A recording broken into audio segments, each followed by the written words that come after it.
Coucou la team et bienvenue dans cette série de vidéos hebdomadaires dans laquelle je vais vous partager ma préparation pour le marathon de Toulouse qui a lieu en novembre 2024. Alors l'idée ici c'est pas de vous montrer comment il faut faire parce qu'en réalité j'en ai aucune idée, je tâtonne encore un petit peu. Ça sera mon troisième marathon en novembre, le marathon de Toulouse. Le premier, vous l'avez vu, c'était le marathon des villages en octobre 2023. Le deuxième en mars, c'était le marathon de Barcelone.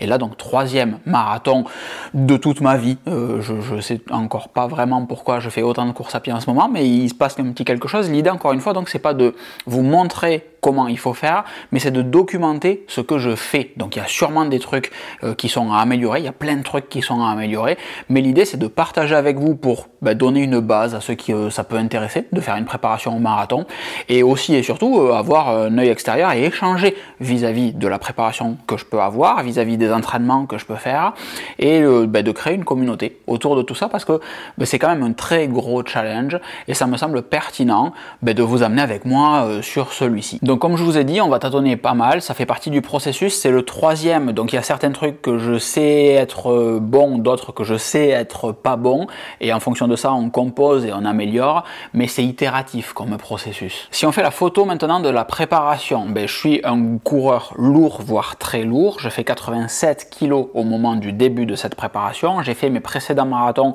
à 84-85 kg, donc dans tous les cas je vais pas perdre 20 kg pour faire ma préparation marathon, et il faut que j'apprenne à vivre avec ce poids pour faire un bon temps. Au marathon de Barcelone en mars, j'avais les jambes pour faire un marathon en 3h30, c'était l'objectif. Sur ce marathon de Barcelone, j'ai trop mis l'accent sur ma perte de poids et j'ai aussi fait un mauvais choix de chaussures qui fait que je me suis blessé. Donc l'objectif de 3h30 évidemment n'a pas été atteint. Pour autant, j'ai trois nouveaux objectifs pour ce marathon de Toulouse en novembre 2024. Le premier, il est conservatif, c'est de toujours faire 3h30, de valider ce temps-là. Le deuxième réalisable, c'est de le faire en 3h20 et vous le voyez venir, le troisième objectif optimiste, c'est de le plier en 3h10. Donc au moment de ma prépa, je me dis que 3h20 c'est l'objectif. Si j'arrive à faire un 3h10, ça serait superbe. Dans ce premier épisode, je vous partage les différentes étapes de ma préparation sur cette course à pied jusqu'à mi-août à peu près. Donc de maintenant mi-juin jusqu'à mi-août, l'idée c'est de faire énormément d'endurance fondamentale, énormément de fond. Septembre et octobre, on va appuyer un petit peu plus sur le rythme et le volume. Et évidemment, en novembre, on défonce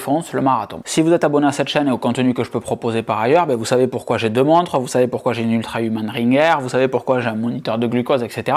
Si vous arrivez sur cette chaîne parce que quelqu'un vous a partagé cette vidéo, et donc je vous encourage évidemment à partager cette vidéo à vos potes qui peuvent faire de la course à pied, il y a plein de contenu à côté, et n'hésitez pas à demander dans les commentaires que je vous précise certains aspects en particulier, et ça peut être l'objectif des prochaines vidéos. L'idée de cette chaîne Explore, c'est réellement de créer du contenu ensemble autour de ma préparation physique de manière générale et de la préparation pour le marathon de Toulouse en particulier. Donc vraiment, le contenu se crée, se co-crée avec vous. C'est vous qui êtes acteur des prochaines vidéos, et en fonction de l'engagement qu'il y a dans les vidéos, dans celle-ci en particulier, des demandes qu'il va y avoir, j'oriente les futures vidéos et le contenu que je peux proposer en behind the scenes sur Instagram ou sur le site locan.jp qui est lié en description.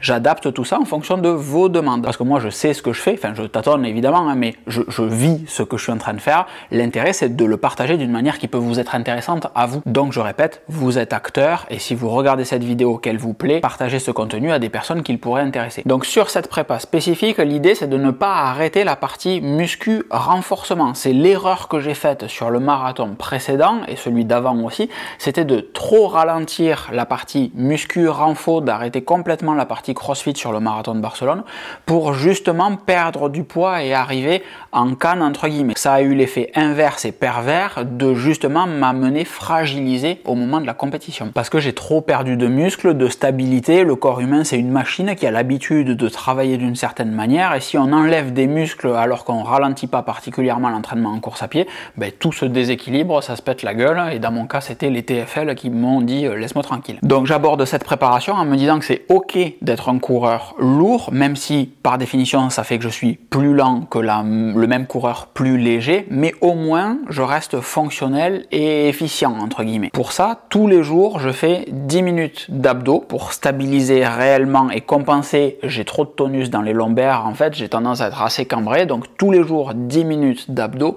et 20 minutes de renforcement et d'étirement spécifiques pour mon problème de TFL et postural. Ça, c'est pas négociable. En plus des étirements, le matin, je m'étire un petit peu, le soir, je m'étire aussi un petit peu. Il y a en plus de tout ça, 10 minutes plus 20 minutes. À côté de ça, le rythme est régulier. Tous les matins, on va courir avec Charlie, avec qui je prépare ce marathon de Toulouse également, qui a le même objectif de temps et de performance que moi. Donc tous les matins, run, en ce moment Easy Run. Vous pouvez nous suivre sur Strava, je vous y encourage, sur Instagram également. Et tous les soirs, il y a renforcement muscu, voire CrossFit, pour le complément musculaire intéressant. Et la programmation de notre box de CrossFit, en ce moment, me convient parfaitement puisqu'on a du deadlift, du squat, du renfort réellement orienté, pas bodybuilding, mais réellement muscu, force, et c'est exactement ce qu'il me faut. L'effet pervers, c'est que j'ai pris du poids depuis que j'ai recommencé à casser des barres, alors que normalement, il faudrait que j'en perde pour le marathon. Mais ce qui est très cool, c'est qu'en reprenant du poids, en cassant des barres, en faisant du deadlift, du squat, etc., eh bien, j'ai plus de douleur pour l'instant au TFL, j'arrive à courir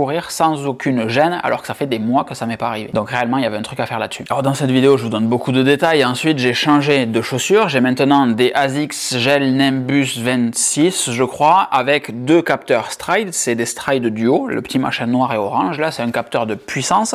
Donc pour avoir un entraînement beaucoup plus précis sur la puissance, sur la cadence, sur la vitesse.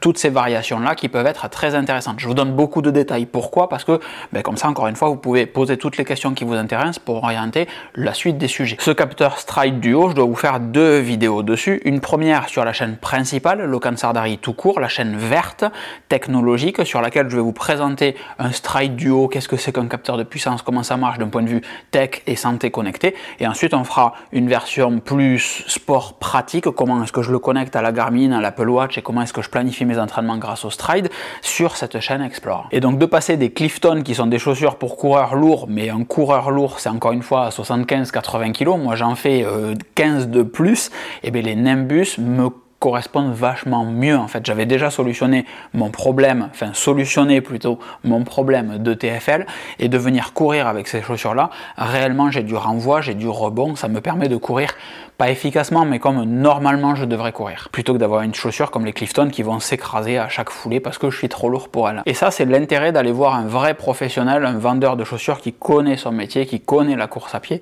et qui est juste de trop bons conseils. Donc merci au magasin Foulée de Roufiac si par le plus grand des hasards tu tombes sur cette vidéo. Bon, quels sont les challenges à venir maintenant? Sur les prochaines semaines, on va faire encore une fois une vidéo comme ça toutes les semaines, tous les samedis ça sera le rendez-vous. L'intérêt et les challenges des prochaines semaines, ça va être de faire du volume et de faire baisser mon cœur et récupérer mon endurance fondamentale et pouvoir courir tranquillement en zone 2 à un rythme de plus en plus élevé. Pour l'instant, ma zone 2, elle est sur les coups des 6,30 alors qu'à la fin de ma préparation marathon précédente, elle était sur le coup des 5,20, 5,30. Donc il y a une minute entière à récupérer, voire un petit peu plus, puisque l'objectif est un peu plus énervé. Vulgairement, moi j'aime bien dire retrouver mon fitness, donc ça veut dire augmenter aussi la VO2 max en faisant des entraînements spécifiques de temps en temps. Réellement, le plus gros objectif maintenant, court terme sur les prochaines semaines, c'est d'avoir un cœur qui est facile, qui arrive à faire bouger mon corps sans que ça soit trop compliqué, sans que je sois essoufflé à chaque fois. Et ça, croyez-le, c'est un vrai challenge parce que ça veut dire faire des petits runs tranquillement, pas courir vite et se dire bon ben ok, je prends mon mal en patience, trust the process comme on dit aux États-Unis,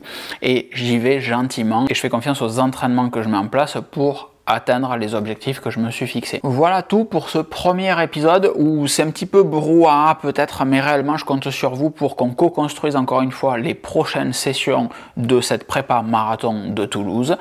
J'espère que ça vous aura plu, j'espère que ce type de contenu vous plaît, sinon vous ne seriez pas sur Explore non plus. Et n'hésitez pas, voilà, moi j'ai essayé de vous montrer tout ce qu'il pouvait y avoir autour de moi, tout ce à quoi je pense quand je pense à ma préparation marathon. Les commentaires sont à vous, lâchez-vous dedans et la suite du contenu sera adaptée en fonction de ce que vous pouvez évoquer dans les commentaires. Donc encore une fois, merci d'avoir regardé cette vidéo, j'espère qu'elle vous aura plu, je vous souhaite une excellente fin de journée et je vous dis à très vite. Ciao ciao.